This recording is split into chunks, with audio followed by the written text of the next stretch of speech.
what does it mean to the tax rate, what is proposed, there is no answer again. So that has to change. Those two departments must be a little more working closer to make sure that what we approve, we know what's going to happen. Planning for Vaughan's future outlines how I, as your mayor, would work to restore the people's confidence in Vaughan community planning. And I want to take a few minutes now, today, to offer a few highlights of the proposal. And by the way, the proposals are already at your table. So before you leave, please take a copy.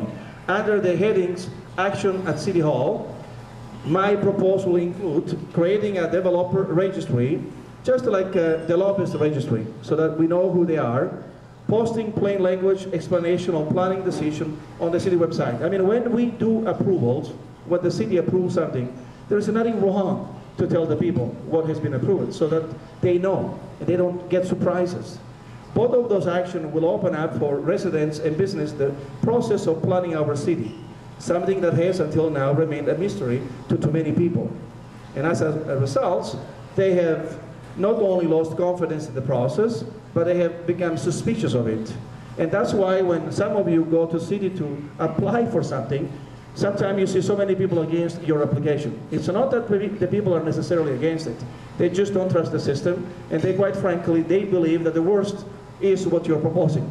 And so we end up having always compromises, which is not in the best interest of the city, and quite frankly, it's not in the best interest of the developer or the investor. So everybody can gain by improving that.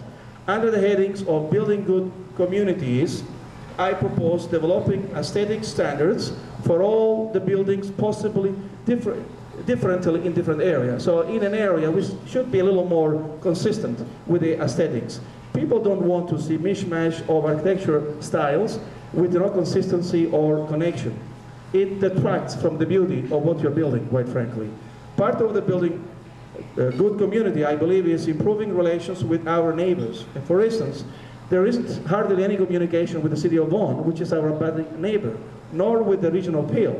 There is some, but very limited, which is our neighbors to the west, nor, quite frankly, there is very little communication within the region. The other municipality, there's 9 municipalities in the region of York, hardly there is much communication among the municipality, and certainly there is hardly any communication with the province of Ontario.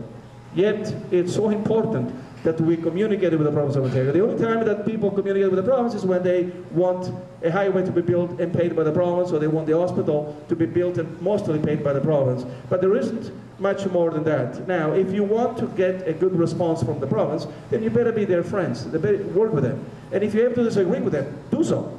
But you don't disagree every day. You only disagree when it's important to do so. And so we have to do some work in that area, and I'm prepared to do it.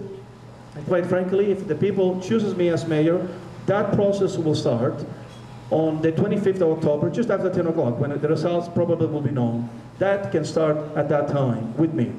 Under the headings of consulting the people, I propose a number of ways to better engage Vaughan residents, and that is including conducting community information meeting at the start of the application process, and expanding the public consultation process to community upgrades such as new traffic lights, speed bumps, and other traffic calming measures. Again, the residents tend to be against anything that is proposed because they don't know what normally is proposed. They always rely on what their neighbors told them. And quite frankly, what goes around usually is the worst that is possible. So we are not doing ourselves a favor by not telling the people what we want to do. And so that is important that we do. The local council can do that job easily, and so can the mayor and the regional councillor. And under the heading Promoting Vaughan, I propose measures to improve our economy and quality of life. And that includes establishing the Vaughan economic development by bringing back the commissioner. We already have somebody responsible. Move it up from director to commissioner. I think it's very important. There is hardly any additional cost. There is a little cost, but invisible cost. And also, I'm proposing that we should establish a tourist and marketing director.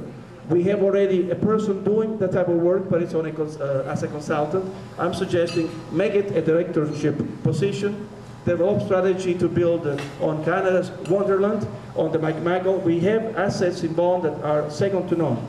Canada's Wonderland is unique The Michael collection is also unique. We have galleries, not just in Thornhill, but also in Woodbridge and other parts of the city.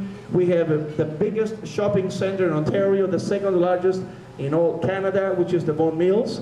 And all those assets, and we have in golf, we have the national golf, and we have a number of other golf facilities all over the city. Those are things that attract tourists to come to Vaughan. We have somehow to put them a plan so that we can promote it, so that people will know and will come to visit Vaughan. And by the way, also those of us who live in Vaughan will get a benefit out of it. So we can spend more time in our city because we know what's available. Anyway, those are just a few of the highlights of planning for Vaughan's future. I encourage you to read the entire document. As I said earlier, it's available if it's not on your table. We do have some copies at the front desk, and we can also email it to you. So if you let us know before you leave, we'll be happy to email that to you. None of the 16 proposals that I am recommending on the paper are made or have been made lightly. I believe that they are necessary for the residents and the business in our city, and I believe that they are the right thing to do for Vaughan. The action I'm proposing are part of my pledge to lead Vaughan responsibly, making Vaughan a well-managed, vibrant, and admired city. Again, thank you for joining me today, and thank you for your support today, and hopefully we'll continue at least until the 25th of October, so that together we can make a difference in Vaughan. And by concluding, let me just say this. I expect some reaction to what I proposed, either because you don't agree, quite frankly, or because you misunderstood the intent of what I'm proposing. There is nothing new with that. I'm prepared to listen and see what we can do together to make the city a better place. There is no question that pro-business is what we need in Vaughan, but we need proper planning. Remember, there's only so much land and so much that we can do. And if we do it wrongly, then in the long run, we are not going to get the best that we can. There's nothing magic about it. We can build homes, we can build condos, we can build offices, we can build industry, but let's do it properly so we get the maximum out of it. The other thing that I want to remind you is this. There was a developer who's not here today. It's not against me, to my knowledge, but he's not here. But one of his partners is here, so he knows the story. That developer, I froze his land twice. Not once. I froze his land twice, 15 years ago. He was mad at me and said, you know, I won't do business in Vaughan anymore. You're such a troublemaker. Don't do that. Why are you doing that to me? That same developer, builder, whatever his proper title is, today is thanking me. He was going to give us an area known as the Metropolitan Center, which was going to be Box Center in his mind. When I told him this is the best place for a residential component. There's nothing better where you can put public transportation, city hall, I said in those days, no longer possible as you know, and offices and people's condos for people to live, work and play. And it took some time. Today, that parcel of land is defined by many people as the most important parcel of land in Canada. That's what planners are saying. There's no more prestigious parcel of land there than that which is the Jane and 7 area, the Metropolitan Center.